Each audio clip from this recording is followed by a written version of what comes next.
আসসালামু আলাইকুম। মাত্র হাফ কাপ ময়দা দিয়ে মুচমুচে একটা নাস্তার রেসিপি শেয়ার করছি।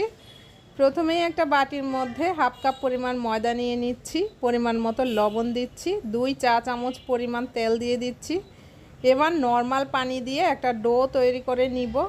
ডোটা এমনভাবে তৈরি করবেন যেন একদম নরম হয়ে না যায়, একটু শক্ত শক্ত করে ডোটা তৈরি করে নিতে হবে। তো ডোটা তৈরি করা হয়ে গেছে, ঢাকনা দিয়ে ঢেকে 10 মিনিট রেস্টে রেখে দিচ্ছি।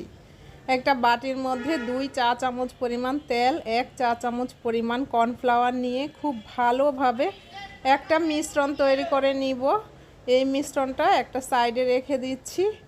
10 মিনিট পর ডোটা সেট হয়ে গিয়েছে, আর একটু মথে নিয়ে তারপর একটা বোর্ডের মধ্যে শুকনো ময়দা দিয়ে একটা রুটি তৈরি করে নিব।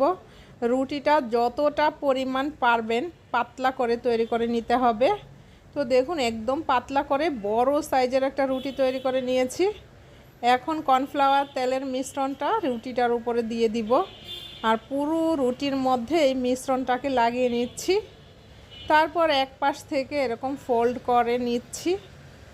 ফোল্ড করে নেওয়া হয়ে গেলে এবার একটা ছুরির সাহায্যে কেটে নিব। তো সবগুলো কেটে নেওয়া হয়ে গেছে, দেখতেই পাচ্ছেন। এবার একটা আঙুলের সাহায্যে জাস্ট একটু প্রেস করে নিলেই কিন্তু এরকম গোল গোল করে তৈরি হয়ে যাবে। সবগুলো নাস্তা এভাবে আমি তৈরি করে নিয়েছি। এবার শিরা তৈরি করে নিব। এজন্য 1/4 কাপ চিনি আর 1/4 কাপ পানি দিয়ে জাল করে শিরাটা তৈরি করে নিতে হবে। একটা দুইটার করার প্রয়োজন নেই। এবার একটা প্যানের মধ্যে ডুবো তেল নিয়ে নাস্তাগুলোকে দিয়ে দিব। মিডিয়াম লোতে চুলার আঁচ রেখে এপিট ওপিট করে ব্রাউন করে ভেজে নিয়ে শিরার মধ্যে গড়িয়ে নিলেই কিন্তু নাস্তাটা তৈরি। একদম মুচমুচে ইউনিক একটা নাস্তা। অবশ্যই